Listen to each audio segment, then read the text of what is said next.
আসসালামু আলাইকুম। আশা করি সবাই ভালো আছেন। আলহামদুলিল্লাহ। সবাইকে রমজান মোবারকের শুভেচ্ছা জানিয়ে শুরু করলাম ছোট্ট একটি রেসিপি দিয়ে। আশা করি ভালো লাগবে। প্লিজ একটি লাইক দিয়ে ভিডিওটি দেখতে থাকুন।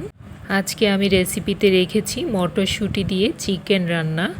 খেতে কিন্তু দুর্দান্ত টেস্ট হয়েছে। একদম সাধারণভাবে রান্নাটা করেছি। তো চলুন আমি মূল রান্নায় চলে যাই। আমি এখানে কিছু গোটা গরম মশলা নিয়েছি, তেজপাতা, দারুচিনি, এলাচ, লবঙ্গ, 1 কাপ পরিমাণ সাদা রান্নার তেল নিয়েছি, বড় সাইজে 3টি পেঁয়াজ কুচি নিয়েছি, 2 টেবিল চামচ রসুন বাটা, 1 টেবিল চামচ আদা বাটা, সাথে দিয়ে দিলাম গুঁড়ো মশলা, হলুদ গুঁড়ো 1/2 চামচ, মরিচ গুঁড়ো 1/2 চামচ, স্বাদ মতো লবণ, 1 চামচ জিরে গুঁড়ো, 1/2 চামচ ধনে গুঁড়ো, সবশেষে 1 চামচ গরম মশলার গুঁড়ো, সাথে 2 টেবিল চামচ পানি দিয়ে মশলাগুলো ভালো করে কষিয়ে নেব। আমরা তেলের মধ্যে সরাসরি যখন মশলাটা কষাইতে যাই তখন দেখা যায় মশলার কালারটা প্যাকাশে হয়ে যায়। সামান্য একটু পানি অ্যাড করে মশলাটা কষালে কালারটা খুব সুন্দর থাকে। নাড়ানোর উপর রেখে 5 মিনিট মশলাগুলো ভালো করে কষাই নিয়েছি। এখন আমি চিকেনগুলো দিয়ে দিব। চিকেনগুলো একটু বড় সাইজ করে কেটেছি। আমার এখানে 1 কেজি চিকেনগুলো দিয়ে মশলার সাথে ভালো করে অ্যাডজাস্ট করে দিয়ে 10 মিনিট ঢাকনা দিয়ে কষাই নেব। শীতের শেষে প্রচুর পরিমাণ মটরশুঁটি ফ্রেশ বাজারে পাওয়া যাচ্ছে। এভাবে রান্না করে দেখতে পারেন, খেতে কিন্তু মন্দ না।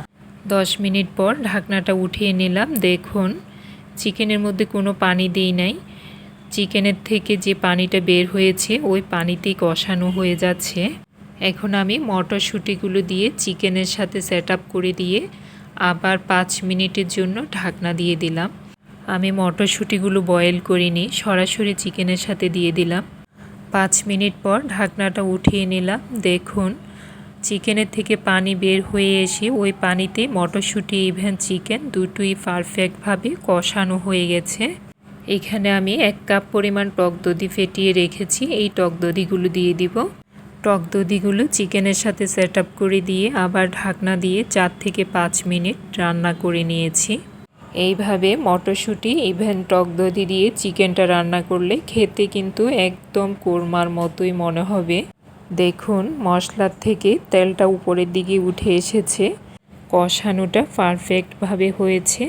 সবশেষে 1 কাপ পরিমাণ ঝোল দিয়ে নাড়িয়ে দিলাম। এখন ঢাকনাটা দিয়ে আর 5 মিনিট রান্না করে নেব।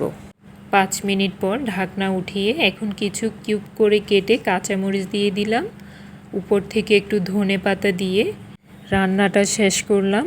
চিকেনের কালারটা কিন্তু হুবহু চিকেন কোরমার মতোই এসেছে। খেতেও কিন্তু অসাধারণ টেস্ট হয়েছে। এই রান্নাটা কিন্তু সাদা ভাত, পোলাও, রুমালি রুটি, নান এসবের সাথে খেতে খুবই ভালো লাগবে।